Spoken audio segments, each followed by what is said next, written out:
Hello everyone and welcome back to another episode of my Sims 4 Covenant Legacy Challenge.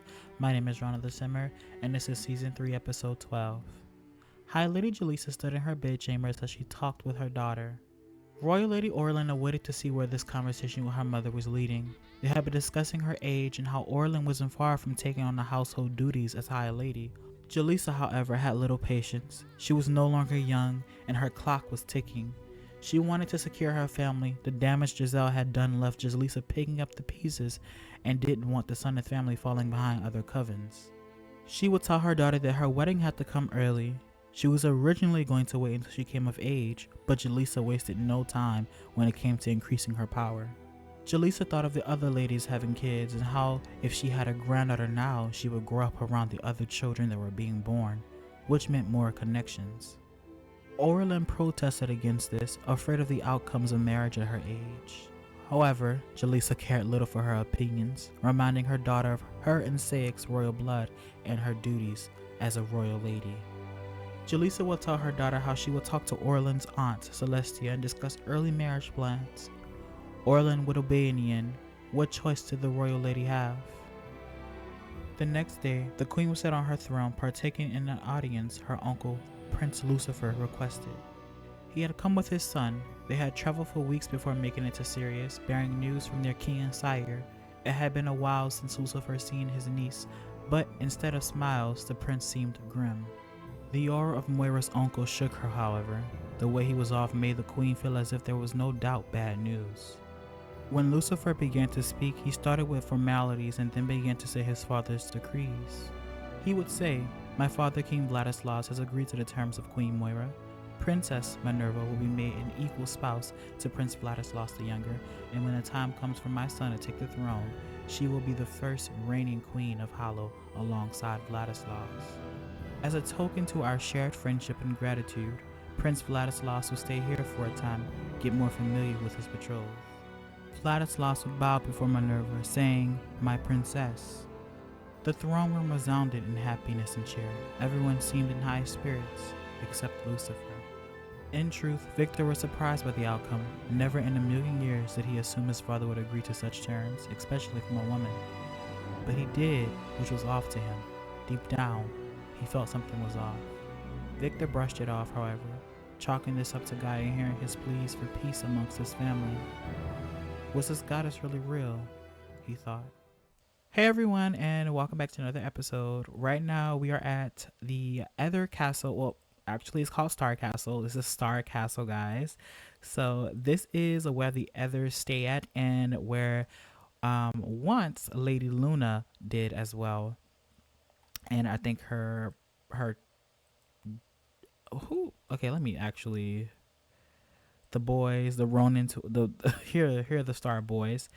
Yeah, it was Lady Luna, and her mother was Lady Edgona. I do remember Lady Edgona. She was a sister to our Lady Audra Crescent. So I do remember that the stars are like an offshoot of the Crescent family, which is kind of cool. Kind of been lost to my knowledge though, but they are a cadet branch of the Crescent family. They are descendants of Lady Edgona, a very loyal woman to the crown, unlike their mother, Lady Luna, High Lady Luna.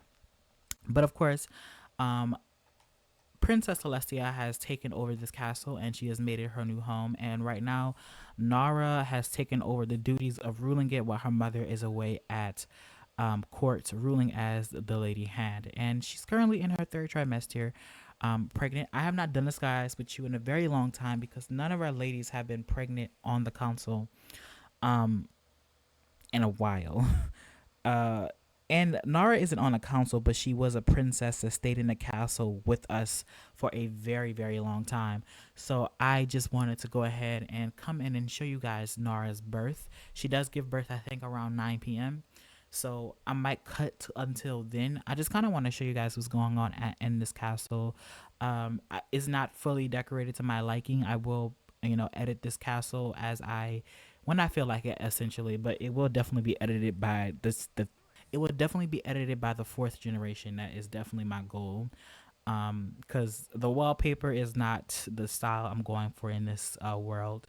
They more so have stone walls on outside and on the inside. Um, and after we basically, basically after Nara gives birth, we're gonna head over to the Mortalum Castle, where our Lady Knight, Lady Amelia, Princess Amelia, is currently at. So, not Mortalum Castle. It's actually called Verval Castle because their last names are different from their homes and their titles. But Raval Castle, that is where Princess Amelia is. And she's in her third trimester. So as you guys remember, or if you don't, I'm just gonna give you guys a refresher. I tend to move out our ladies that are on the council or that are just in the castle that are not the queen outside of the castle by the third trimester, so that they can spend the remainder of their pregnancy in their homes. And they won't basically leave their homes until after they give birth to their children. Um, and they won't leave their home until after their child basically ages up until an infant. So once their baby ages up until an infant is when they'll come back to court. So Amelia, she's going to be at Rival Castle until basically her child comes into infancy. Um, and it basically just lets them build a connection with their children. So I won't be like I won't let their mothers give birth to them, and then as soon as they give birth, they have to get their children taken away from them and sent to their homes and raised by nannies and stuff. I kind of want the mothers to spend a little bit of time with their children before they actually do come back to court and do their duties. But Nara is a special case. I just have a soft spot for her. I didn't even have to come for her pregnancy. I just wanted to basically see what she would have with her husband, uh, Sir Tristan Ether, who is now has been on the Queen's Guard. But he cannot come. He only way he can ever come to basically Star Castle is if he's given leave by the Queen, and the Queen has not given him leave as of yet. So, uh, for the most part, Nara is gonna have to come over to Elodie Castle to see her husband. Visit some time with her children and spend maybe a few days over there. And of course, we all know this is Princess Nara's brother, Prince Saik. He is now an adult, guys. He's been an adult for like I think 4 days now, and he is aging. I think I'm gonna probably give him a makeover by the time his wedding comes around. But it is interesting, guys, because as you saw in the beginning of the episode, um, Jaleesa is in talks right now with trying to basically push up her daughter's wedding. Um, right now, guys, Lady Royal Orlin, she is like a few days away from basically aging up into an adult. She's like I think 4 days away from it. Um, I didn't know that personally. I thought Orlin was like 70. So I thought Orlin was pretty young, but I guess I have let a lot of time pass. So it makes sense naturally for her to be that close to aging up. But story wise, it's not common for women in this society to marry young. I feel like it's more common for a man to do that in this society, but women, they tend to wait until they're of age until they marry. And the whole reason why I'm saying this, guys, is because Orlin, I would say she's probably like around 14 years old, maybe 15, 16. I'm gonna say 14 to 16 in that age range, and her mother is already in talks of getting her married. I mean, she's already betrothed, but she's already in talks of getting her married, which is not a common thing amongst the witches. I mean, it's not illegal, but it's not common, and the witches tend to wait until their women are the girls are older. But Jaleesa is coming from a standpoint of trying to make connections, and she's noticing that a lot of the ladies, is basically pregnancy season because everybody's popping out pregnant and having children right now. People are young having kids. Her daughter is a little bit younger than most of the women of her generation, because Orlin, if I'm not mistaken, is the third generation child, but most of the women in her generation are a lot older. If Moira wasn't if she wasn't a vampire in the first half of her young adult life, she probably would be in the middle of her young adult life right now. Maybe a little bit behind because she did get pregnant about 3 times. Was it three?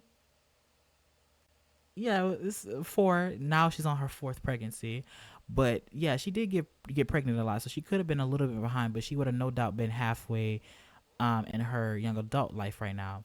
So when you think about it, Orlin is a lot younger than most of the women in her generation who are now young adults, um, and starting to have children. And so Orlin is thinking in that regard. I guess they can have a difficult family dynamic, but yeah, she's definitely thinking in that regard, and she's worried that, you know, just like, because when you think about it, guys, I didn't even think about this, but Jaleesa literally, she had a lot of fertility problems in her in her marriage with Amir, and her first child was Samir.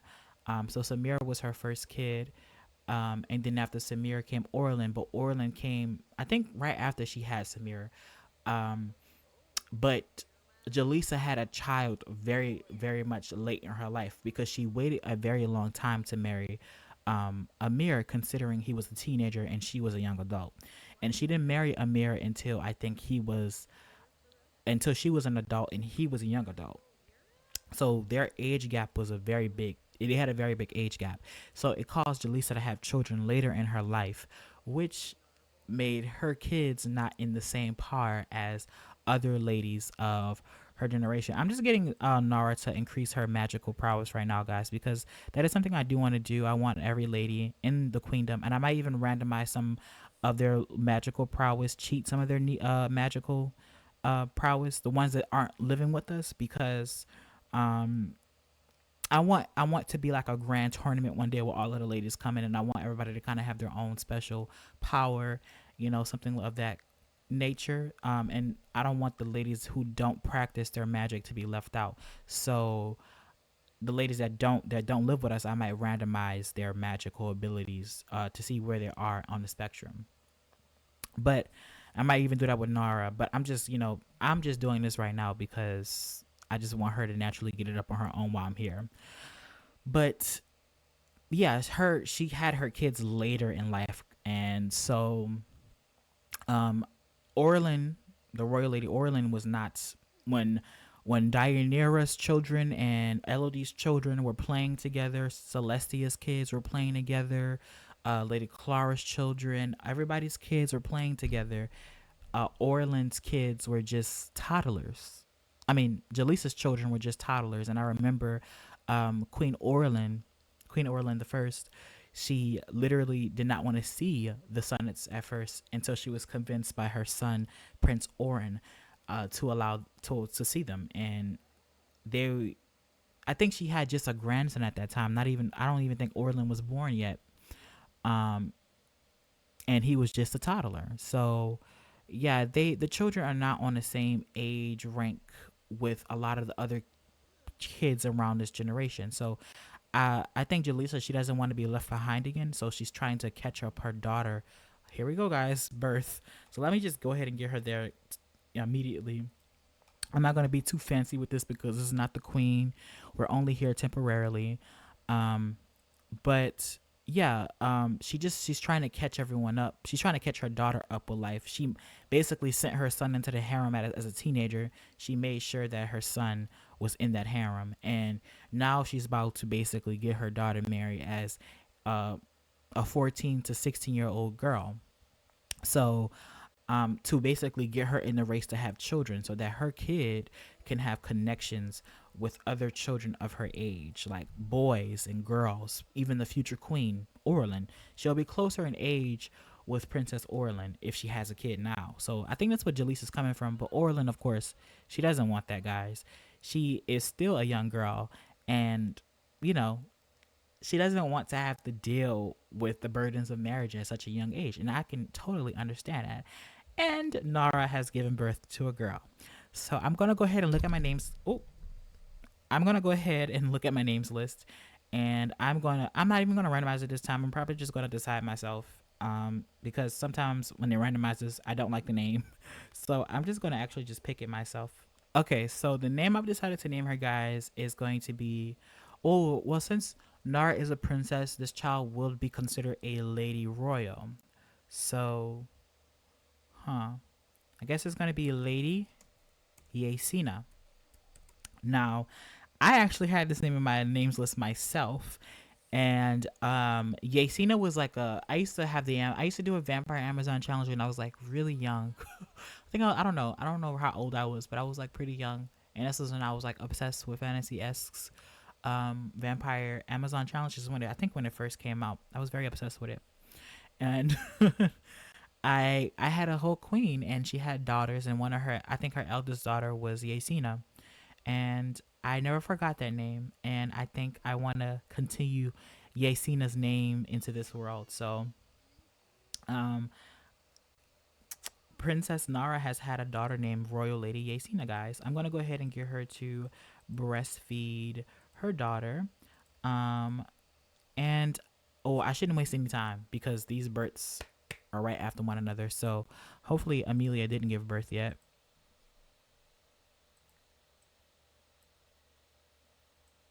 Did she? Oh no, she. I have time. I have time. So I'm gonna go ahead and head over there right now, guys. Oh, let me turn on headline effects. Headline effects on. But yes, Princess Nara has had her daughter, Lady Yasina. So I'm pretty sure our Lady Hand is going to be very excited to hear that her daughter has given her a granddaughter. So, guys, the other line continues. You know, the Odinas, the others are their own coven, guys, but they are a part of the Odina dynasty. And I do find it interesting that the Odinas have such luck with having daughters. Like, they have a constant string of daughters, which is so surprising to me.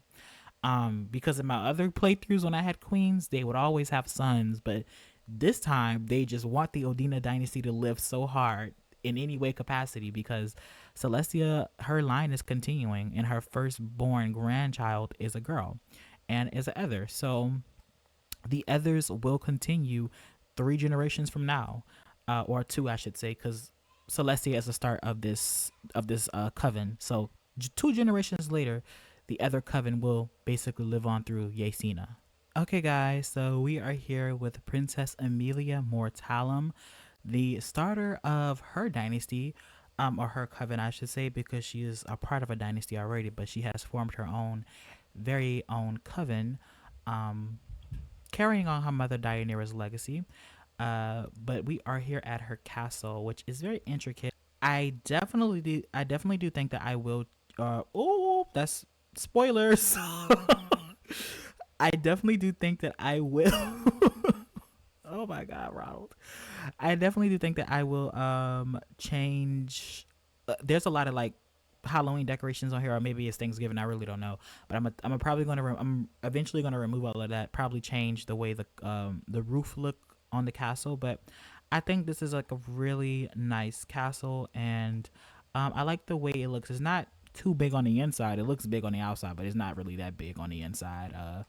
I will eventually make it look, the make it look better than make it look rich. I would say, um, but it's a nice castle. I think it fits Amelia's vibe. Um, and her family colors are going to be pink, so it's going to be interesting to see what type of how their coven will basically progress in the future. Um, Now, while we wait on her to give birth, guys, it's so sad because they literally have lives away from their husbands. And, usually, oh, if you guys been wondering, this is Master. Oh my God, what is Vladislav doing out here? He's supposed to be at the castle. Maybe he just wants to come visit Lady Amelia. I don't really know. Kaysen has learned of Vladislav. Oh, okay. Yeah, that makes sense. The Strahds are pretty wealthy. But Kaysen, guys, he is. I've said I remember I'm pretty sure, guys, that I've introduced him. I should give him a makeover because he's not an adult, but I've introduced him before in the first or the second season, maybe when Elodie was crowned as queen. Maybe I think I did, but his name is Master Kaysen Sunneth, and he is the husband to Mistress Aurora Sunneth. And they have one son, Master Gabriel. He's very handsome. I don't think you guys have ever met him before. I've talked about him. Um, and I think I showed him in a mini movie one time in the beginning. But this is Master Gabriel. He has the silver hair of witches, but unlike many witches who have pink and purple eyes, his eyes are blue, and he gets them from his father. He gets his blue eyes from his father, but they also have that witch slit in it. So he has a mixture, of course, between his mother and his father, but instead of being purple, they're blue. But his wife is Aurora, and he's here watching over Amelia's castle while she's away. because she does need somebody to basically look after her castle. So the queen has basically employed Kason as basically the person to do that. So he's doing his job as basically a master and helping around the queendom where it needs. Because Amelia doesn't have a husband that can come here and look after her home for her. Capheus is a part of the Queen's Guard, so his duties is to the Queen, and her duties is to her castle. But she has gone into labor, so let me go ahead and get her to give birth. Can she have the baby? Let's see. I don't know if there's like a crib on this lot because I actually didn't even put one on here. Yeah, I should have did that. But I was yapping, so I apologize. I'll be back. Give me a second. Okay, guys. So could not find a place where. Oh my god, what is that? I could not find a place to put the cribs at. So I found this like little tower in the castle, and I just placed three cribs in here just in case. I placed three cribs in here just in case if she had triplets or something like that. I wanted to make room, but yeah, I put pink cribs in here because of course, like I said before, the Mortalum Coven, it has pinks in it. This castle is going to eventually be decked out, okay? But right now we gotta we gotta work with what we have. So let's go ahead and get Amelia to give birth. Come on. I wonder what she's gonna have. Oh, another girl. Like, this is really good. It's kind of not offshooting, but kind of balancing the amount of boys we just had compared to girls, because there was like a big boom of boys just now. So this is actually really really good. Um, for this child, I think I know a name that I really want to use. So the name I want to name her is going to be. I don't know these names. Oh no, they weren't. I do apologize, but I really want to name this little girl Minodora.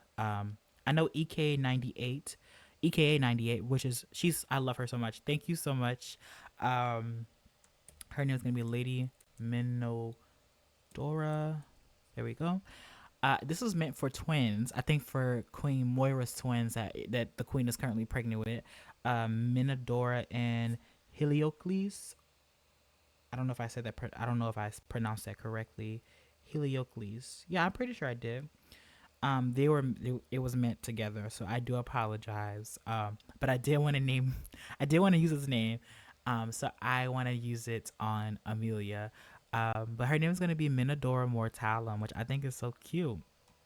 Okay, so okay, that's good. She had a little girl. Okay, so she didn't have twins. We need to have more twins in this queendom. The queen is the only one having twins. All right. Let's see. All right, all right. If we come over here, okay, Deianira has had her first grandchild born from her daughter Amelia. So it looks like the family tree is definitely expanding. Um, Celestia has had her first grandchild. Deianira has had her first grandchild, and the queen has two more on the way. So Elodie already has three. Oh, she has four actually, but Elodie has two more on the way. So it'll be, um, 2, 4, 6. And yeah, yeah, because this counts as the same thing because these two are first cousin. Oh no, this is actually Oren's first child, Pluto. I mean, first grandkid. So he hasn't had his grandchild born from Thea yet, who is pregnant, guys. So I have to actually move her out because she just went into her third trimester. So after the queen gives birth, we might pop over to Thea this episode. I haven't decided yet, but yeah, I am going to go ahead and leave Amelia. She's going to spend a little bit of time with her daughter until, of course, she ages up into an infant. And when that does happen, um, she will move back into the castle. So for right now, what we are going to go ahead and do, guys, is hop back over to Elodie Castle because we have some storylines to get to. Okay, guys, so we are back at Elodie Castle, and instead of just like kind of waiting until the queen gives birth, I decided to just jump right into it with you guys. There's so many births this episode. We've had three to be exact, two so far, but we're on our third. Um, and we're missing two of our council members. Of course, Lady Thea is at Crescent Castle right now, and Amelia is also at Reval Castle. So they are absent from court right now. And I won't get any of our other ladies pregnant until, well, the ones that aren't in a council, until one of them at least comes back. Both of them at least, because I don't want more than two people to be gone from the council at once. So I'm gonna wait until at least one of them come back, or at least two of them, before I allow them to for someone to have another child again. It may be Persephone, because she hasn't had.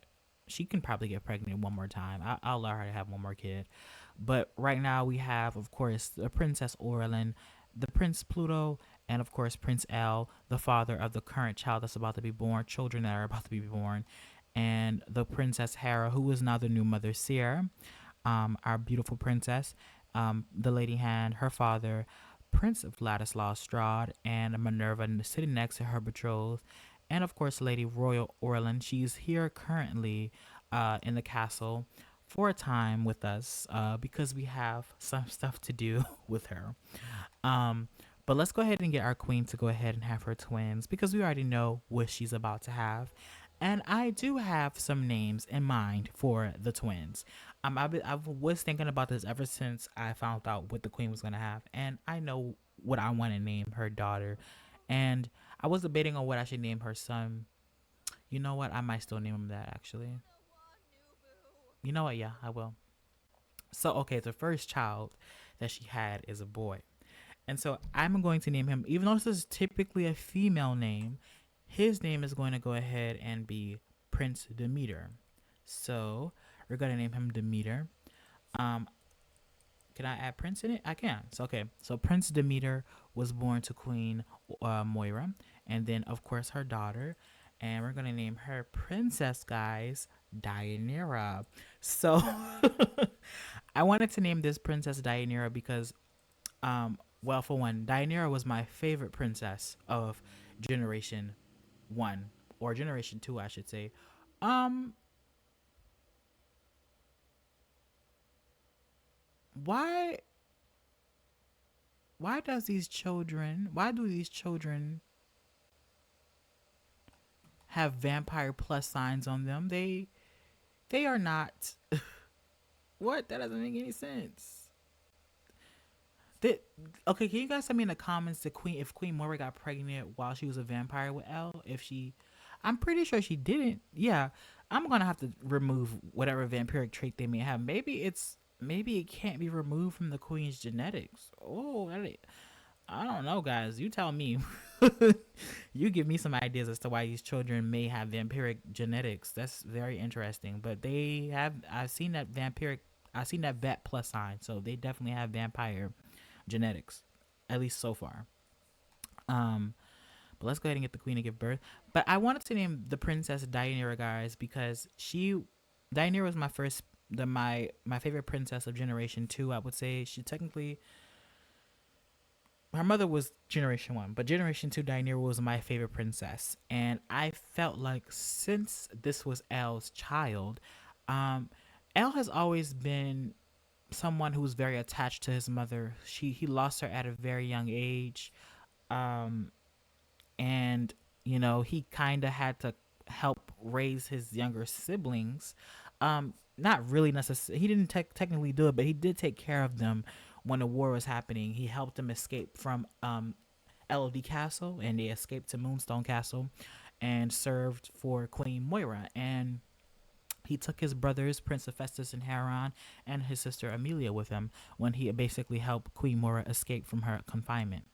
But he always has had a very deep hurt inside of him from the death of his mother and a resentment towards the angels. Of course, he's not a big fan of the angels because in his mind he believes it is the angels' fault that his mother has died. And from the knowledge that we know, technically that is the truth. His mother did in fact die from what Nadine has told everyone, from what they believe from the folklore.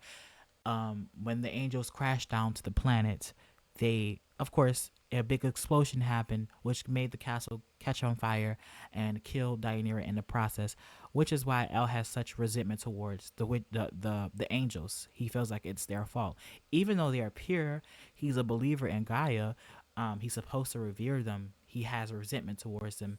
And he was one of the main people when Moira was first queen, advocating uh to get rid of the angels. He was the one. He was one of the people. I remember. Um, but I feel like maybe he probably would have told his lover, his queen, could we name our daughter Deianira after my mother? She was a Deianira was a very good princess, guys. She did a lot for her queendom, and she helped uncover a traitor amongst them.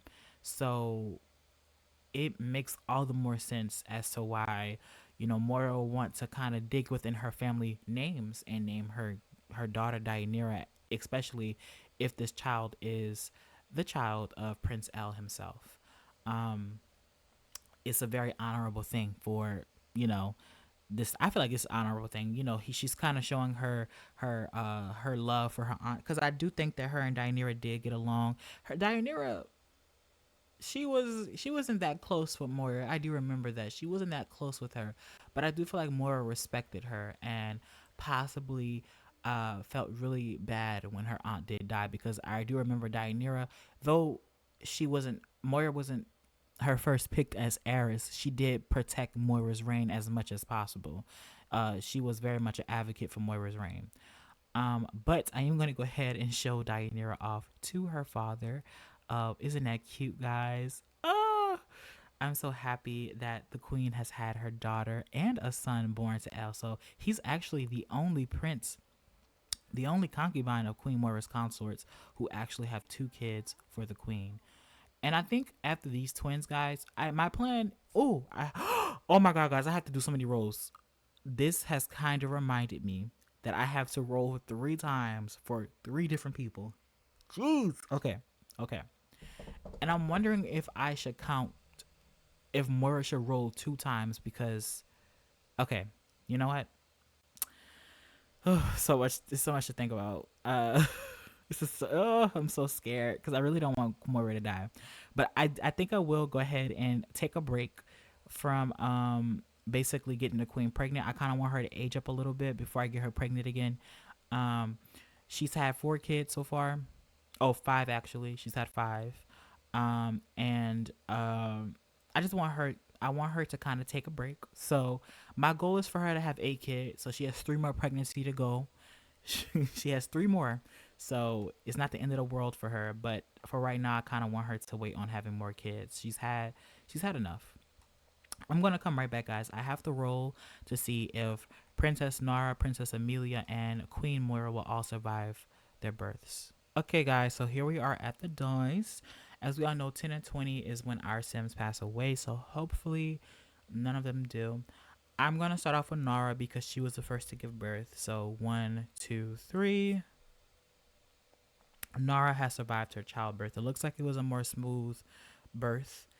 And now we're going to go ahead and do Amelia. 1, 2, 3. And Amelia survived her birth, but it looked like it was a little bit more difficult because she was closer to 10. And now we're going to do the queen. And I think, guys, it's only fair that I roll her twice, considering that she did have twins. It's not like the twins come out at the same time. It kind of happens one at a time. So, you know what? I'm gonna do it once. I was gonna do it twice. I'm gonna do it once for right now, guys. But if you guys think I should do it twice, just let me know. But just tell me, guys. Tell me what you guys think. If you think I should roll twice, I won't do it this time. But if another person has twins, I will roll twice. But if you guys don't think that, I'll just keep it the same. Cause yeah, I don't know. I don't want the queen to die, guys. I don't want her to have the same fate as her mother. So let's just go ahead and roll. 1, 2, 3. Okay. Oh my god. It looks like the queen had a very difficult birth, guys, because she was 1 inch away from dying. Oh, that's very sad. But she survived it, which is good. Oh my god, that was nerve wracking. Okay, you know what? I'm not gonna count it, but just in case, I want to see what happened if I did roll again. Oh wow, she would have died. She would have died. She would have died on her second try, but the queen did survive. Um, but if you guys want me to roll twice, just let me know, and I will continue that from here on out. From starting with the next birth, we will continue a twice roll when it comes to multiples, or a thrice roll when it comes to multiples. Just let me know. Okay, guys, so here we are again. The queen is introducing little Deianira to her father, L.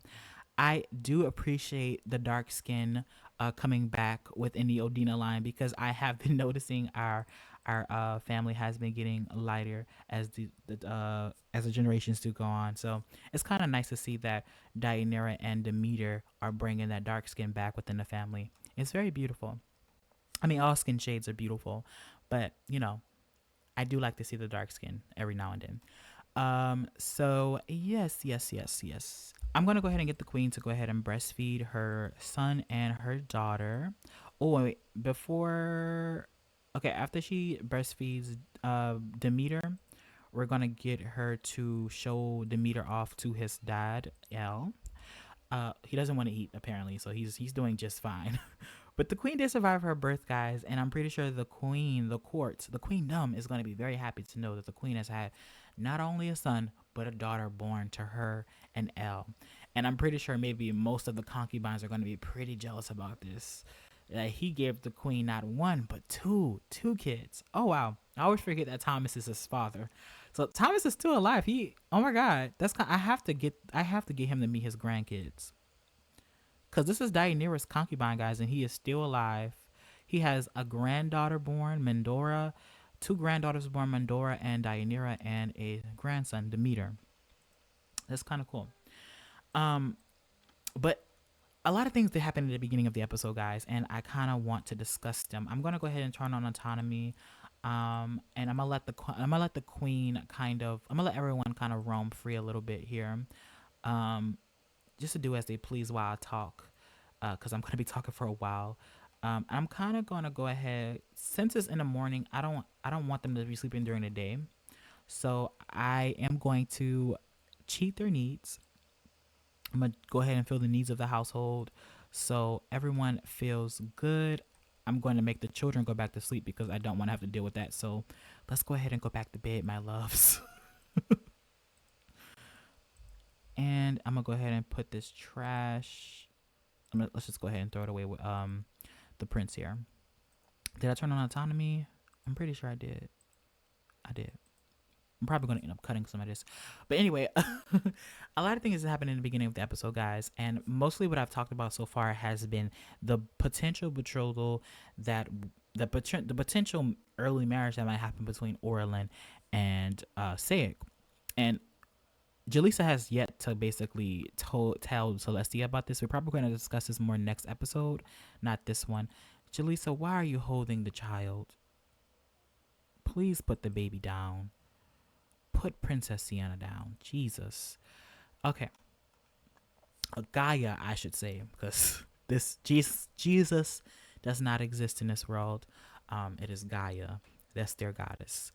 But yes, we did discuss a lot of things that happened in the beginning of the episode, like the early betrothal of Princess, the early marriage, the potential early marriage between Orlin and Sayek, and then there was the basically the appearance of Prince Lucifer um, coming to court with his son Vladislaus. Now it is Friday, so I guess I'm gonna start the timer now. I'm gonna say by Monday is when Vladislaus will leave, um, but he will not leave as of right now. I want to have some story with him before that does happen. Uh, the queen, I guess, is about to talk to her daughter, Princess Orlin. It looks like Elle. No, he's just talking to his lover. Spout memes. Okay, he is not. Wow, guys, he does. Okay, this is interesting. He already, guys, he wants to make out with Queen Orlin, Queen Moira. He already, guys, does not like the Princess Heir. Wow, that is interesting. I wonder how this ended up happening. Does he even know her? he does know Princess Orlin, guys. He just does not have a fond opinion of her. Tell me guys what you think about this. He is not too fond of the heiress. This is definitely interesting. Hmm. But something I do want to discuss, guys, is I want to. Oh, who's crying is Dianera. Let's go ahead and get the queen to breastfeed her daughter. Um, Vladislaus accepted Moira's offer, guys. I know a lot of you were not expecting that. Neither did Victor, but Vladislaus did accept it. And when the time does come, Minerva will be Queen of Hollow alongside Vladislaus as equal. Which put the court in a very good mood. Everyone was happy because wow, Vladislaus accepted. The queen, I no doubt did not expect this to happen. She probably thought there would be some like shortcomings, some catches and catches with this. Like, oh, I can I can do it on one condition, but Vlad didn't do that. He sent his solemn son. He sent his son over to Hollow with his grandson, offering them, showing them gratitude and love, and telling them that they will accept their deal. One thing that they did notice, though, not them, but Victor in particular, he noticed that, well, no, not the queen didn't notice it. The queen noticed that her uncle seemed sad. He seemed like he really was coming with bad news. But the news was good. Then there was Victor, who was surprised by it all. He did not expect his father to accept his um his offer, his daughter's offer. He was full on expecting his father to probably curse him and call him a weak man for even trying to allow this to happen. I don't wonder why she's picking up Arwen. Oh, she's gotten so close with Arwen already, guys. Moira is such a good mother figure. I just love her so much, guys. I honestly believe Moira is literally my favorite princess of Generation 3. I have to say that. And so far, she is my favorite queen. I must say that. I have to say it, guys. She is so far my favorite queen. I do love Moira. Most of the queens so far have not been bad necessarily. Elodie didn't even have time to prove herself. But Moira, I do like her. She's been such a good queen. Um, oh my God, just leave the baby alone and just go take care of your son Demeter, please. Go take care of Demeter. And we can get the grandfather to go ahead and put down Arwen. I kind of feel like, guys, now that Victor is back at court and helping his daughter not rule necessarily, but helping her around court, I think he has kind of taken on the parental duties as well. He's kind of like the grandfather of court, telling stories to his grandkids and taking care of all of Moira's children when she's not able to. I think that's how I imagine him to be. He's not a part of the harem. He's not ruling over the harem as the previous Lord Father did, like Lord Soren. But he is taking on the grandfather parental duties here, which I love. He's been doing it a lot off camera, like he's just been stepping in and taking care of his grandkids, and even Arwen, which I love. Arwen isn't even his grandchild. It's his, it's his daughter's niece. So yeah, I just find it interesting.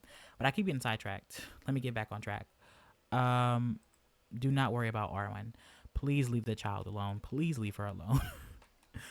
But apart from that, guys, yes, Victor noticed there was something off about his brother, and the queen did as well, and he did not expect his father to agree to these terms at all, but he did. And it begs the question, what is Vlad planning? um so I just wanted to put that out there. You know he's accepted these offers, these demands that Queen Moira has, you know that she's gotten, but at what cost? You never know in the future, guys. That's all I'm gonna say. um but Minerva is set to basically she's set to become Queen of Hollow. Now, the fact that she is a vampire, guys, has not been discovered by anybody just yet. um everyone still thinks that she is a witch, and I feel like Minerva even thinks that herself. I think that she probably uses her abilities and probably doesn't think nothing of it. And you know, I'm not going to say that witches and vampires have exactly the same powers, but they probably manipulate in the same way when it comes to their magical uses. But Minerva probably, as a kid, she probably always used her vampire powers and never really thought much of it. Neither did Moira, because I feel like Moira probably indulged in her vampiric powers at a certain point in her life. And so maybe she's seen her sister do it and, hasn't really said anything about it because, hey, we're hybrids.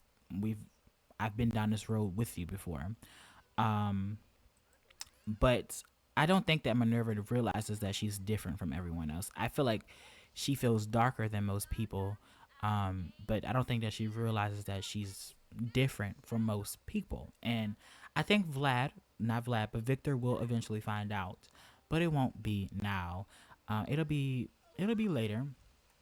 Um, I don't think it'll be that far from now, but I think he definitely now senses something with his daughter that is not the other people of this court. He senses something different with Princess Minerva. Um, and I think he's going to eventually confront his daughter about that, which is interesting. But she, everyone thinks that Minerva is a hybrid as well as she does, and she can keep thinking she's a hybrid because um, she doesn't need to take the cure.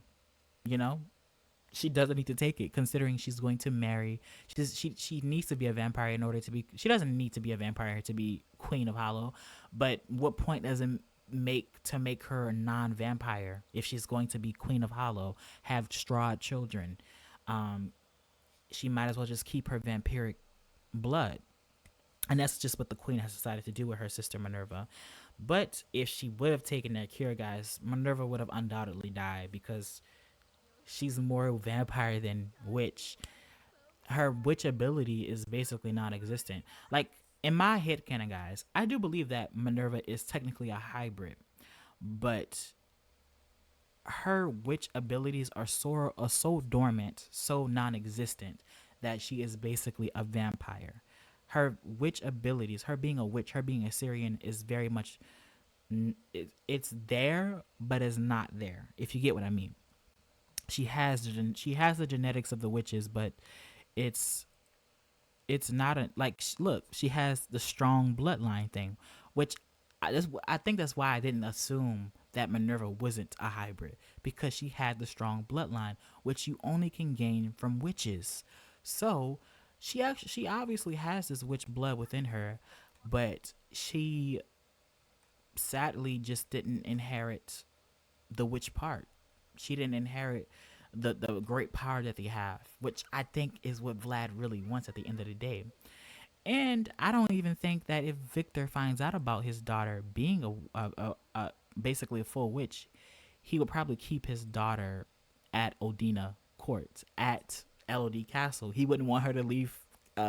He wouldn't want her to leave Sirius until the wedding day actually happened. So that way, Vladislaus would be forced to basically marry Minerva to Vlad at that point, because the wedding is already here. Might as well, So he's trying to. I think when he does find out, he's going to try to every cost to keep Minerva within the confines of Sirius. And at one point, as we all know, Elodie, she went to Hollow when she was courting Victor, and Victor came to Sirius when he was courting Elodie. The same expectations would happen with Minerva. But if her father eventually does find out, when her father does eventually find out about her being a vampire, more vampire than witch, he's undoubtedly going to try to hide his daughter from his father. He's going to try to do it at every cost possible, because he is trying to ensure peace amongst these two countries, with his father, with his daughter. He doesn't want any war to break out, because the fact that his daughter has basically given up um, who she is an insult against the vampires, which would call to beggar the alliance that the vampires of Hollow and the witches of Sirius have. What is the point of keeping this alliance if you don't even accept yourself? So they have decided to do this new marriage contract with Minerva, who is supposedly a witch who's an equalization of vampire and witch. The thing that these witches that the king of Hollow wants. This is what he wants. He wants witch powers within his kingdom. He sees the power that these witches have, how powerful they are, how they were able to come to this planet with, they basically formed, they traveled from another planet, a broken planet, to come here to keep their race alive. So that in itself is powerful, and I think it draws Vlad in. And if he does find out about Minerva, I think he'll be very disappointed. And I don't know what he would do, but we're just gonna have to see when it does happen. But anyway, guys, this episode has gone on long enough. I don't know how long it's been. I'm pretty sure we're probably in an hour mark right about now. Um, and I do apologize for that because I did try to keep it at least in 40s. But anyway, my name is Ron of the Simmer, guys, and I will see you all next time. Bye bye.